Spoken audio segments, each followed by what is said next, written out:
Well, Shabbat Shalom, everyone, and thank you for joining us. We're going to do something a little bit different today. We're going to break this into two segments.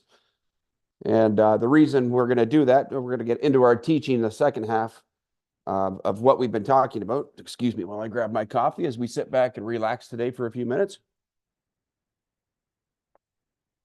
I want to talk about the news for a little bit, which I generally stay away from and generally don't pay too much attention to, but there's something very profound going on, and we're going to talk here today is about the bird flu and what's going on with that and how it seems to be rising up and the things that are transpiring with that.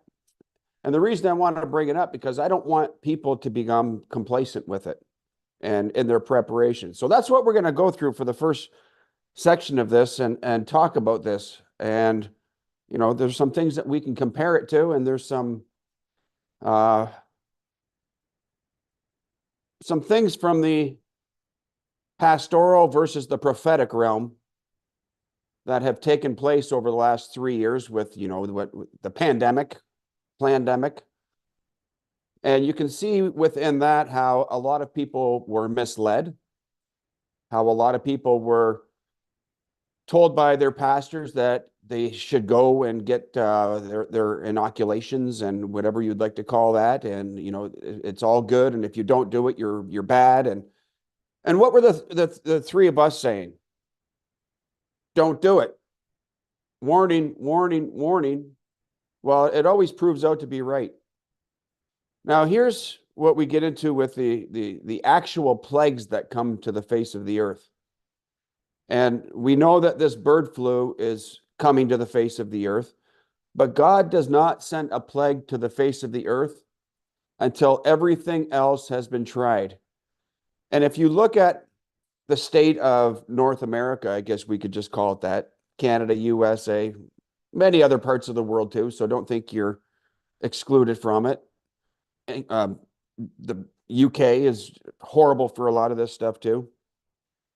We're living in times now where Sodom and Gomorrah have completely blown wide open. And not only Sodom and Gomorrah, but also with what happened in Genesis 6 with Noah. And both times, God had no choice but to absolutely wipe things out. And there was no alternative to that. But we're living in a day and time right now where we're living in what was going on in Genesis 6. We're also living what was going on in the times of Sodom and Gomorrah. And it's like we have a double portion of sin going on in the nation. And there's nothing left that God can do anymore because, well, he could do. I shouldn't say it that way. He's tried everything and people just won't accept. And God's not going to tolerate any type of misbehavior, not on the face of this earth. He'll allow it to go on for so long, but sooner or later he puts his stamp on it. And this plague that's coming has everything to do with those things that I just talked about, Genesis 6 and Sodom and Gomorrah. And there's going to be millions of people that are going to die. There's going to be, devastation. And it's not so much just people who aren't preparing or people who aren't believing in God. The only people that are going to be saved from this is going to be those who keep his covenant. You can put up all the food you want. You're going to have these preppers and people that do that, and they've got great resources and everything. But their food's going to go bad. Not all of it, but their food will go bad. It's not going to be sustainable. Things like their resources that they put up for trading, they're going to get pillaged because food's not going to save you. Gold and silver is not going to save you. It's the covenant that's going to save you, and keeping God's holy covenant. That's what's going to save you. Those other things are resources that we utilize within that to function. Now, we got to realize that the pale horse is ridden. And we're way further along in this than what most people are willing to even accept. And if you're not paying attention to some of these things, it's easy to get loose. It's easy to get complacent. You know, there was the vision that was had by our mentor about the man holding his child and bringing his child to the pastor and say, why didn't you tell us? Why didn't you warn us? One, it's not their job. They don't have the anointing for that. We just proved it when we went through the pandemic. It's not their, it doesn't fall within their office. And this ties right into what we're doing with Let My Prophets In to your life, to your church, to your heart. But that's so sad that it's going to get to that extent. But sad on whose part? People are going to turn around and blame God, and yet God has given every opportunity, and He has tried everything out there to get people's attention and get them to turn away from these evil ways and the acceptance of this. You see, you have ministers out here, popes, that are accepting things that are so contrary to the scripture from behind the holy pulpits, the holy bemas. And that's denying Christ is what they're doing, and denying God's ways. Now, I didn't mean to get into a big preach about this thing, but this plague that's coming is drawing a line in the sand. And if you look at different characters in the Bible, I shouldn't call them characters, call them prophets of the Bible. You look at David. David prepared a people before things happened. You look at Joseph and what Joseph went through, the vision that he had. The dry times are coming. The dry times are coming. There's not going to be these resources. As I can hear the geese flying over my house right now, I'm surprised the shotgun's not going off. But perilous times are coming. They're upon us, and we're in it. And doesn't Scripture say, you know, perilous times are coming? Doesn't Scripture also talk about, like, from such turn away? Turn away from these evil things that are going on. There's going to be a mass exodus out of the churches because of some of the evil that is going on within them. From the bema. From the bema. And this is why you're better off not even being in churches that deny the power of God. Deny God's ways. That sounds like a blasphemous thing to say almost, doesn't it? No, but if you look at Scripture and you look at the state in which they're actually in, you're better off not being associated with that sin. Now, when you look at, I brought up Genesis 6. So let's talk about Genesis 6 for a quick second here. Not all the stuff that Prophet Steve gets into. I want to look at the preparation side of it. I say that Prophet Steve because Prophet Steve loves Genesis and Genesis 6 and that whole situation with the Nephilim and all that falls right into his wheelhouse as a prophet, as to who he is. It burns in his heart. It burns in his soul, and rightfully so. But God gave Noah very specific instructions how to escape what was coming. He told him what? Build the ark. And Prophet Mike Terry did a thing about building your ark. We'll talk a little bit more about that in a few minutes here. But he built the ark. He told him what was coming. He didn't understand what rain was. He told them to gather the animals, get a couple of these, get 7 of these, bring them into the ark. He had a way to take care of the poop from all the animals, from the humans, a way to prepare food. He had a water system. He had everything that he needed to sustain himself and his family. Noah did it all. Noah didn't just store up food. Noah had to plan everything out. Food is only part of it, as is everything else, only part of it. But we've got to do it all.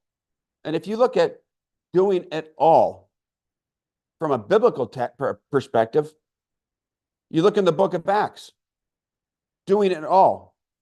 They were keeping the commandments of God and the testimony of Jesus. That's what they were doing in the book of Acts. That's what it talks about in Revelation. Those who what? Keep the commandments of God, which is Torah, Genesis, Exodus, Leviticus, Numbers, Deuteronomy.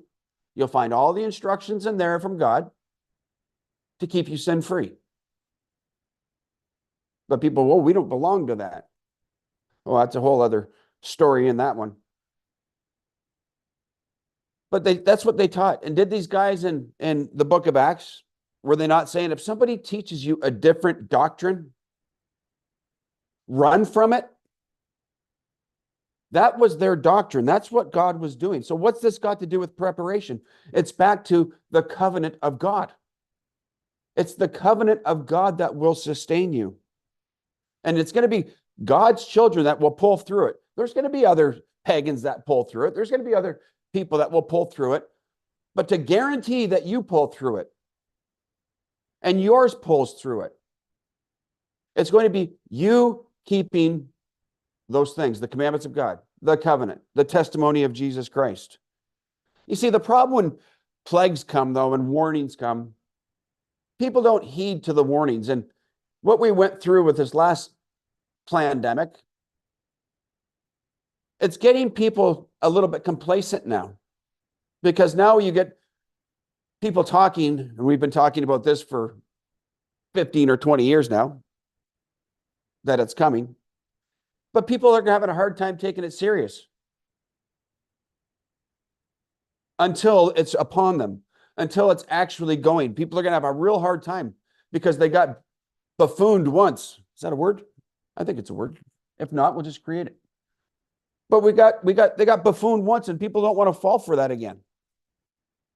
But this is the real deal. This is coming. This is happening. As we know, it's already with this bird flu. It's in the cattle in Texas. One human has gotten it. The big thing that the scientists are concerned with right now is it transferring through one more mutation into the swine. Now, the swine, and there is a reason why God says don't eat the swine.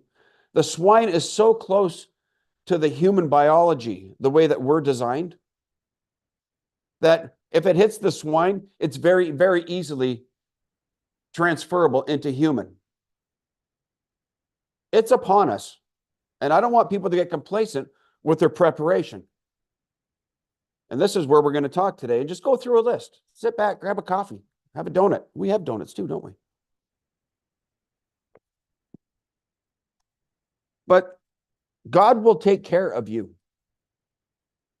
If you. He's not going to take care of the world. Like I said, some of them will survive through it. But he's not going to take care of them. We want a guarantee of rate of survival within our life, within our family's life. You know, when you look at certain things, maybe get a pen and paper, maybe make a checklist. What are you going to do with water? You can't go very long without water. I've gone and I've done a 3-day fast with no food or no water. I don't suggest it for anybody. You want to get yourself to the brink of death? Get 3 days without water in you. So you have to have water. You have to have a source. What's your source for water? Your source for water is not turning on your tap. Because if the pump shut down for the town, if the electricity shuts down for your well, what are you going to do for water? What if you've got a water barrel? Maybe you have a cistern which stores water in the ground. If the electricity is out, how are you going to draw it from there? Maybe you need to buy yourself a pail. Like, there's all kinds of things that you got to look at from every single dynamic with this. You know, we get into water, and then we get into food. The one thing with food that we're all going to have to learn to do is we're all going to have to learn to fast. And I know most of people are out here know how to fast. You got to learn to go 3 or 5 days or 21 days or 30 days or whatever you'd like to call it. You know what that will do? That will allow your food to be extended that much longer. It will allow you to give your food to your children. And this is already happening in our area that we live in, probably in the area that you live in, where some parents can't afford enough food where they are not eating so that they can already give their food to their kids and make sure that their kids are fed. That's happening. Thank God for his covenant, because God is a provider. He's a providing God, and he will provide for us. When we get into fasting to make things extend, does the flesh like it? No, but we're so far past that. And most of you watching are so far past that. And if you're not, get into it. Get into fasting. Learn about fasting. Learn how your body reacts. Learn how far you can go without food. The body is a great thing that God created. It needs water, but it can go a long time without food. Now, let's look into some very, very practical things. And this is where we grab a pen and grab a piece of paper and just sit down and do yourself a checklist. Now, with food, and I know most people that have listened to us for years are into this stuff, but you get into canning. We are canning, and I was talking to my wife last night as we were having a discussion with a few people. Canning is something that I don't know, put it this way. I couldn't can something from the beginning of the process to the end of the process. And my wife's over here smirking already. But I know every single element within it because I help my wife with every single element. I just haven't put it all together to be able to do it. I help cut. I help in the garden. I help weed the garden. In fact, I told her last year, you're so busy. I said, I'm going to take care of the garden and weeding the garden this year. And I did it for the most of the year till it got out of hand. But we have a process that we do, and we can. And if you don't know how to can, we have contact us. We have people that will do it with you online. We have people that will give you websites of people who we trust that do it properly. And we can help you with that stuff. You can go find it out there yourself if you'd like. So canning is an essential. You can can vegetables. You can can mushrooms, which was a huge failure in this last couple of weeks. Wasn't a failure. What happened with the mushrooms? They shrank so much that the jars are half full. So it's not a failure. But that's just a learning curve that we went through because we were blessed with trays and trays and trays of mushrooms that we woke up one morning and somebody had dropped them off. Somebody we had blessed at one point in time turned around and became a blessing in abundance and dropped off, like, we're talking like almost a half a pallet full. So we had to do something with them. So we had to do that process, but can them so that is sustainable for the long term. Another thing, you can get into freeze-dried foods, MREs. And that's a great resource and probably the most healthy way of doing it. When you can something, you retain about 70% of the nutrients within it. When you freeze-dried food, you're retaining between 90 and 95% of the nutrients within it. And I know that there's people out in Ephraim here that have bought freeze dryers and are freeze drying their food. And it's a great, quick way of getting it done. It's a lot easier than the canning process. Yeah, they may be expensive, but if you look at the sustainability, and if you've been doing it for long enough and you're eating out of some of that stuff and rotating your stuff, it pays for itself because food prices are just going way up. And if you can buy it now and freeze dry it, it's a great way of doing it. You can get into canned meat. We have, I know you may not like the fact of may not be the healthiest. It may be salted. It may have this. It may have that. But it's still sustainable. And that's why you pray over it. But you can get into canned chicken. You can get into canned turkey. You can get into canned corned beef. You can get into tuna. You can get into sardines. You can get into whatever you would like to get into. You can get into what they call prats, which are a type of fish, which I have on hand for when my father-in-law comes over because he loves them. So I make sure that I have them on hand for him. You can get into smoking food. There's ancient ways of preserving food that we still don't touch into. You can get into salting food. That's something that still needs to be taught. And I know there's people out here that know how to do that have been trained by somebody else themselves. You see, but when we get into these things with food, you realize that probably 20 years ago, there was about 3 days worth of food on the grocery store shelf. Do you realize what it's down to now? 1 day. 1 day. There's 1 day supply. If things go really bad, and we saw a little glimpse of this through the pandemic, where the grocery store shelves went completely empty. You couldn't buy a frozen pizza anywhere. You couldn't buy a bottle of Coke. And that's what people did to prepare. It's pretty comical when you look at it. They were preparing for a weekend, which is what they were doing. And this is where people don't have a clue on how to prepare. They all panicked and ran to the grocery stores, and you saw the carts that were lined up halfway around the grocery store, and it was so comical. The carts are half full. And they got their frozen pizzas and their Coke and a bag of chips. That's not going to sustain you very long. Oh, by the way, they had like 80 rolls of toilet paper. But it's ridiculous how some people look at planning. And I know we've been talking about this for so long, and it may seem comical to you, but this is the reality of where a lot of people are. They don't have the covenant. A lot of them don't have Jesus. Some of them have Jesus, but they don't know how to plan. They're so used to stopping at the grocery store 4 or 5 times a week and just get what they need for dinner, or pick up the phone and call Uber Eats. It's a lost trait almost. Preparing for your future is almost a lost trait, but that's the way that people have been conditioned. You see, when you get into food storage, date your food. Come up with some type of a cycling system, some type where you eat off the front, you put the good stuff, the new stuff at the back, and you take off the front. However you plan on doing that. Hey, we learned a lesson from that. I'm sure a lot of you have too. We had some cans that got stuffed at the back, and they were back there for long enough that the acid ate through the bottom of them. It wasn't food that we would necessarily eat.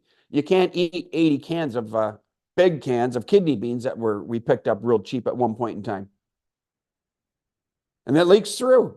It didn't get rotated properly. Couldn't get through it. There was too much of it. But these are kind of things that you have to learn how to do. Date your food, replace it, keep records. The Bible talks about how expensive that bread is going to get.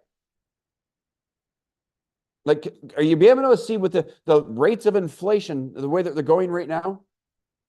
Are you able to see how it's going to take a day's worth of wage? And that's what it talks about in Scripture. A day's wage for a loaf of bread. What's a day's wage? $200, $300, $100, whatever you'd like to call it. For a loaf of bread. Well, if we're putting up that stuff now, not only could you use that as a really good trading source and a resource, it would sustain you, but it's also a tradable commodity. Food is a tradable commodity. I'm not saying give away your food. I'm not saying, give it away. I'm not saying trade it away. It's for you. It's for your family. Here's the conversation I had this week with one of the brothers. What do you do if somebody shows up at your door and they're hungry?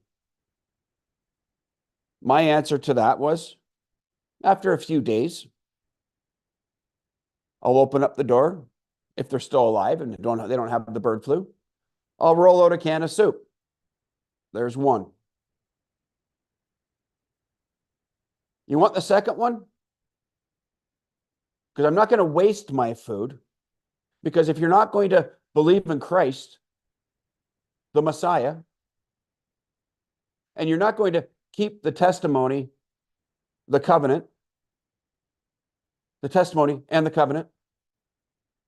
You're going to die anyway, is the category that I'm putting you into, because I'm separating the sheep from the goats. And then what happens from there? I get to minister to them. This is why we have what we have. This is why you're at my door, because we do this. Now, if you would like to do this with us, it would be a great time to be able to minister to people. Not to bribe them, but to show them there's a reason why we have what we have. There's a reason why our God provides. God is a provider. He provides protection, but his protection of the 91st Psalm, it only extends to those who are keeping the Holy Covenant. It doesn't belong to the church. It belongs to those who are keeping the testimony, which is partial of what the church does, as Hosea talks about. And then it also provides on the other side of the half-baked cake that's talked about in Hosea. It takes both elements of that. You see, all it takes is one disaster, and this whole thing is going to get flipped upside down. And we're warning you to be prepared. And this is where we got to look at now. We'll get into something else. Yeah, I know. I'm not going to get to the other part. I'm not even halfway through what I'm talking about here. This is the way it usually goes when I get preaching. You know, I'm not a big man of words until I get preaching. All it takes is one big disaster. And this is where we have to learn to manage the current finances that we have, which are going to be absolutely worth nothing one day. This is where we tell you, get your resources, get your money out of the bank, turn it into to silver, turn it into gold. And yes, we have a way that we looked at canning, and we have a way that we do that. We've talked about food preparation. We've talked about water, having a water source. And yes, we have sourced out a way for gold and silver. And if you would like to know that source, Prophet Mike Terry has taken that bull by the horns, and we will put you in a place. It's an arm's length away from ministry is the way that that's set up. Because we don't want to handle your funds. We don't want to handle your tradable commodities with gold and silver, and you give us, and we're not in that business. But somebody else is that we trust. And we have that alignment. If you want to know where to get some gold, get some silver, talk to us. We'll get you in contact Mike Terry, or contact us through the website. And I'll get you in touch with Prophet Mike Terry to get you down that road with that. And this is not a sales pitch. This is about sustainability for you and your family. That's why we do the things we do, not for selfish gain. It's for you to be able to have resources and provision. Now, one of the big pressing things that's been on me, we just talked about the money thing. I'll leave that one alone. Get your money out of the 401ks if you got them in there. Next phase. It's planting season. It's planting season. It's time to go plant the gardens. It's time to get out there and get elbow deep in the dirt. We're already working on our garden. We're working on the rototiller. We planted potatoes yesterday. There's no we in that. The potatoes got planted yesterday. But it's time. The garlic's already coming up. The chives are coming. Things are starting to happen. The buds are coming on the trees. It's planting time. Because when there's planting time, there's a harvest time. And I liked what sitting there staring at the garden, my wife was showing me what she had planted. And I said, so how many is this going to get us? How many potatoes is this going to get us? She said, well, I just prayed and said 100-fold. I said, well, okay, I agree with that. As you're planting, you pray for your food. Pray for the abundance to come. You have that right. And I just thought that was neat. I thought that was a quick answer. I wasn't really expecting that one out of her mouth, but not that she doesn't pray. She prays all the time. But it's harvest time, or no, it's planting time. And you will reap what you sow. in every situation of life. Every situation of life. Let's look at something else. Another element that we all have to think about, especially up here, not so much down south, if you're maybe Florida or somewhere in a luxurious place like the armpit of the Caribbean. You won't have to worry too much about this, but heat. Heat. As you can see, I've got a fireplace right behind me. It's a wood-burning fireplace. It's not a gas fireplace. People often ask me, why don't you put a gas insert in there? No, because what if the gas gets turned off when things get bad? I have a way to heat my house. You know what else I have? I have more fireplaces that are sitting in my shed. Well, what are they doing in there? Well, I can knock out a window and I can run a pipe through there and vent it out. We have guys who have went and bought economical diesel heaters that they burn anything you want to put in them. And they're very, very, very, very efficient. You can put used motor oil in them. I've got a couple of them. Will I use them? Probably not. But when somebody comes knocking on my door and says, we're cold, we need some heat, that's why I have them. We have provisions that aren't necessarily just for us. But somebody might have a gap in their preparation. And what are we supposed to do? Fill those needs. And if you see the need, you fill it. Oh, does that mean give away all your stuff to everybody? No, it doesn't. Who was Jesus sent to? The lost sheep, the house of Israel, most of which is out here found within the church. But what if the gas gets turned off? What if the furnace doesn't work? What if your propane runs out? Like, there's all kinds of different elements. We've got to prepare for a year. But do you have a year's worth of firewood? I know where the firewood is at for a year. Plus, I know where to source it. And it's not going by it somewhere. I know which ditch it's lying in that I can go cut it out of. I've got stacks and stacks and stacks of firewood over here by my house. Is this about me? No, this is about what we're doing to prepare. And these are things that we've been through for 15 years to get people to look at it. Another thing you could look at is a corn stove. May not be that cheap. They sure do burn good. But you'll need about 100 bushels of corn to heat your house for a winter. Is that economical? Maybe in your area it is. Maybe in my area it's not.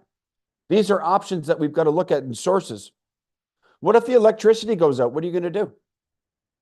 Can you cook? Can you heat food up? Questions. You have a means for a fire? Maybe you need a torch.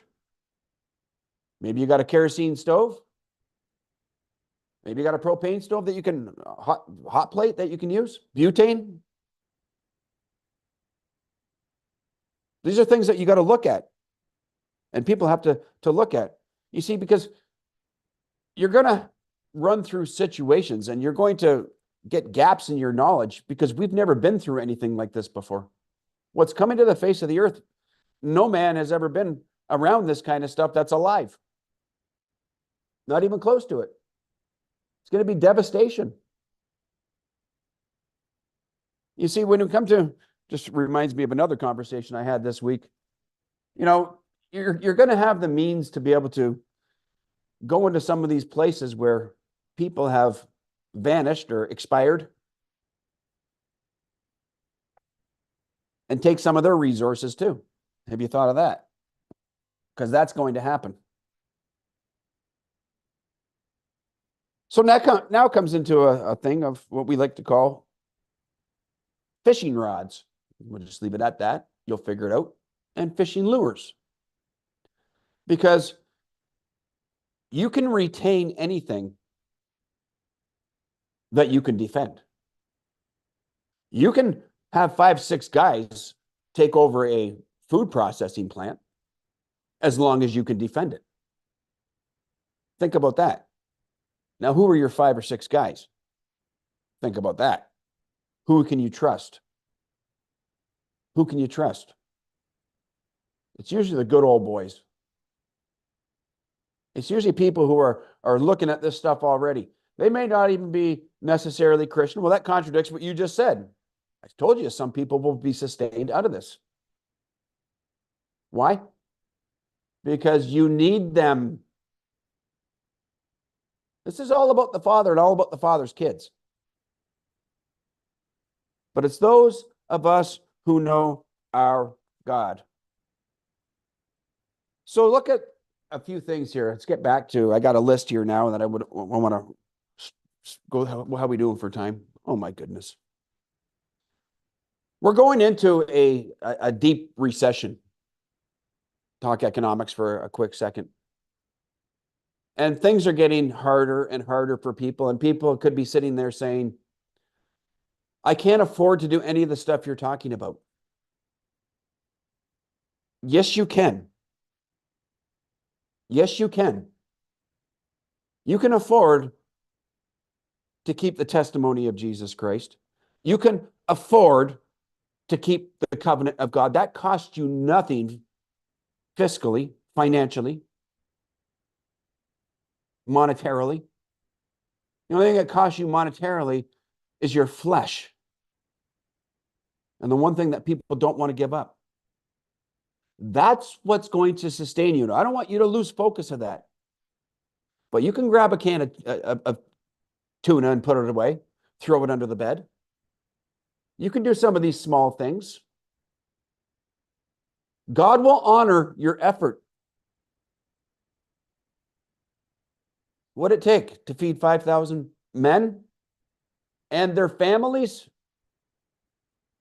5 loaves, a couple of fish. Those times are coming back around if you do your part. But things are going to go from bad to worse.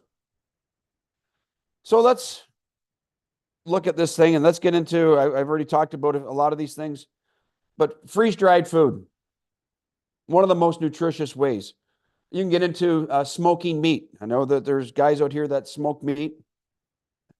You're going to need some comfort foods. We have candies that we put away. We have chocolates that are hidden that I find every once in a while. I don't eat a lot of chocolate, but when I do, I eat chocolate. You need some dairy products. What about some dried milk or powdered milk? Well, I don't like that. You're going to like a lot of these things that you don't like now. You'll like it then. What about your freezer? Have you ever thought of this? What would you do if your freezer went down? We've got 3 deep freezers. You know what they're for? Storing food while we get it put down permanently. I look at the freezer as a temporary thing. We've had, over the course of our 32 years of being married, 3 times where the plug has come out on the freezer or the breaker got shut off or something like that, and we've lost a complete freezer full of food. 3 times it's happened to us.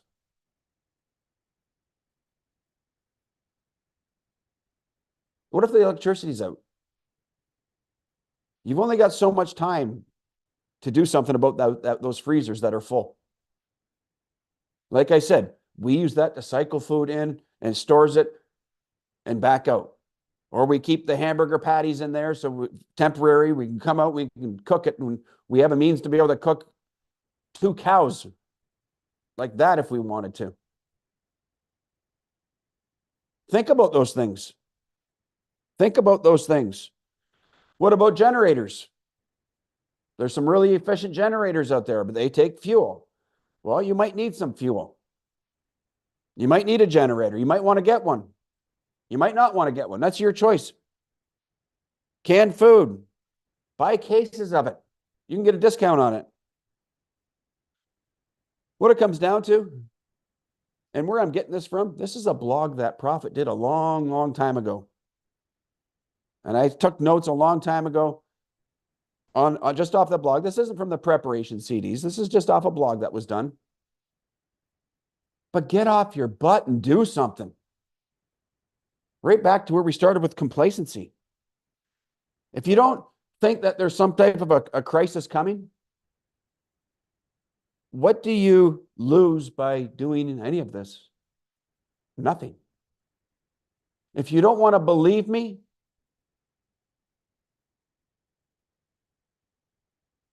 you're not going to lose anything by doing it. I'm not asking you for anything. I'm not asking you to give up anything. We're giving you preparation, hints, tips. Not telling you to do anything, giving you multiple different things, but there's a crisis coming. We're getting closer and closer every day, but it's going to be that remnant, the remnant that are under the covenant of God are the only ones who will have a guaranteed way of escaping. Why? Because this was prophesied. This was prophesied.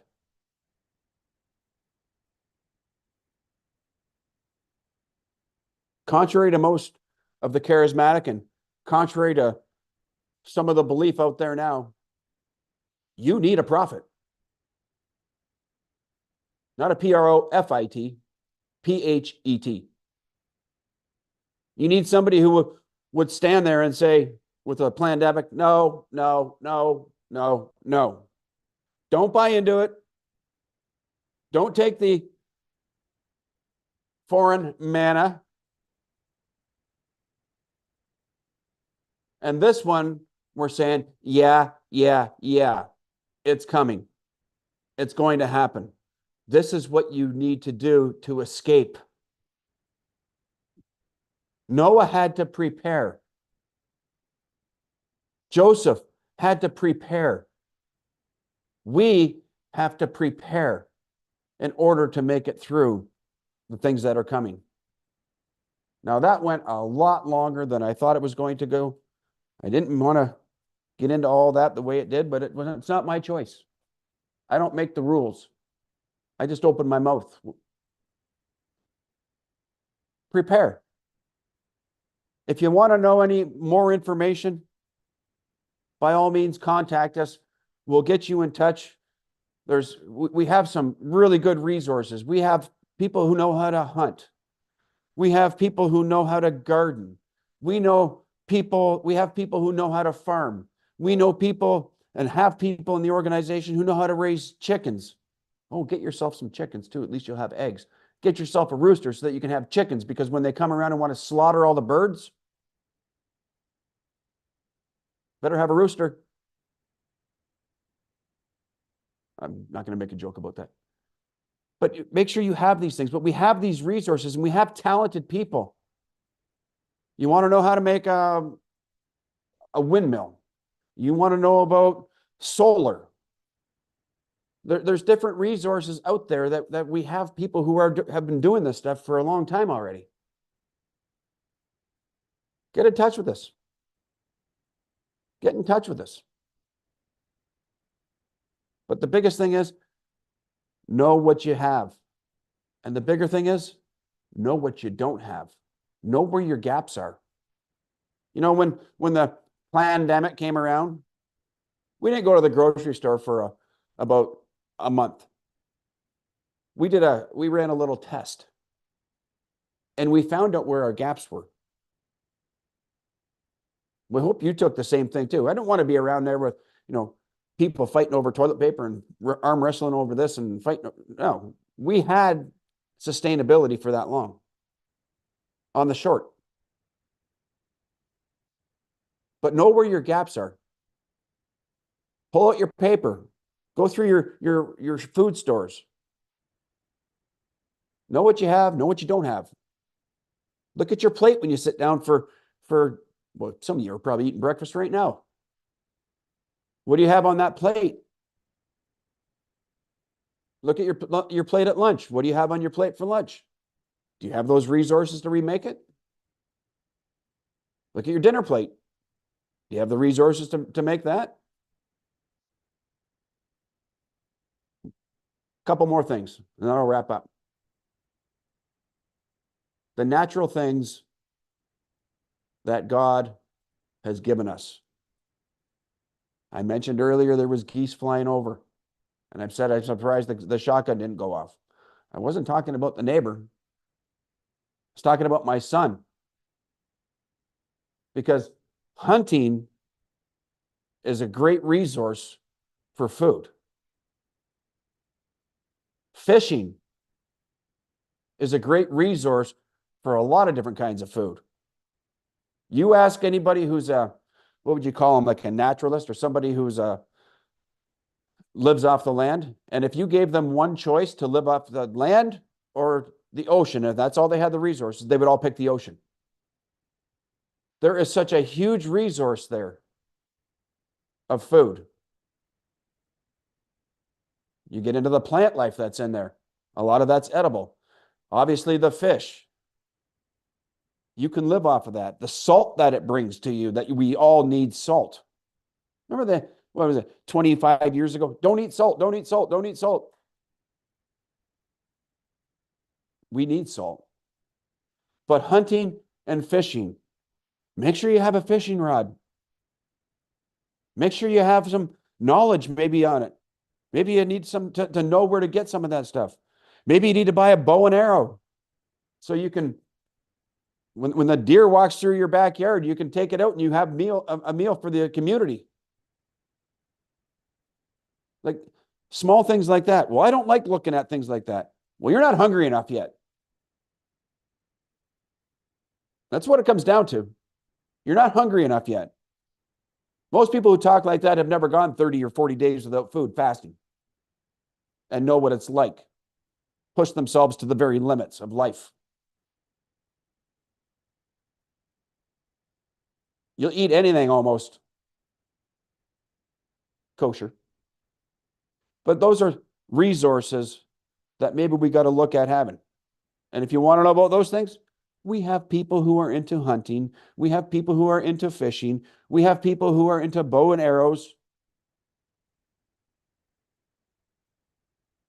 What gun you might want to buy to shoot? It's not hard, people. It's not hard. Resources, once again, to sustain you from what the Father has given us, from what He gave to us. Look at your lawn. Look at your lawn. You know what season it is right now? Dandelion season. You know what they're good for? A lot. A lot. Go get me one of those jars.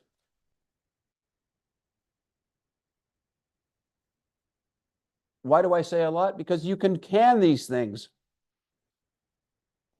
You can steep it. You can make a tea out of it. You can make a syrup out of it. It's dandelion season. It's harvest season at the same time as planting season.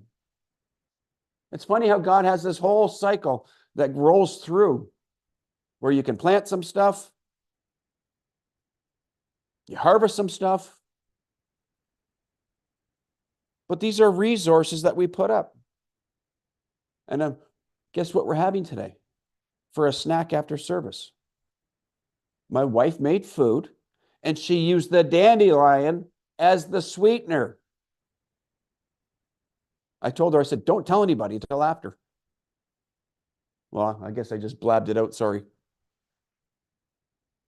But these are resources. So I'm talking about the lawn. There's all kinds of stuff within your lawn. Stay away from the roundups and get that crap off. Don't spray. Keep the dog off it, maybe.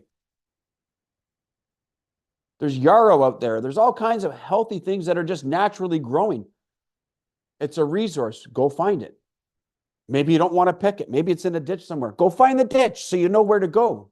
I'm not saying you have to eat it right now, but know where your resources are. Know where you're going to go for those times when those times are in need. These are just tips, tricks of the trade. But find this stuff out. But again, we have people who know a lot about that stuff. A lot. We didn't even get into the health side of it. There's a whole other thing that we can do with all that too. We know people who are into that. And have people within the organization that are talented in that. God has given us everything that we need to sustain ourselves, including knowledge. Well, that's where we're going to end it. I just want to tell everybody, I didn't open in prayer. I'm not going to close in prayer because it wasn't a sermon. Have a great week. Take it to heart. Go through your stores throughout the course of the week. Look what you got and look at what's empty in that, the gap that's there. Have a blessed week, everybody. We'll see everybody next week. Same time, same place. We'll get back on track.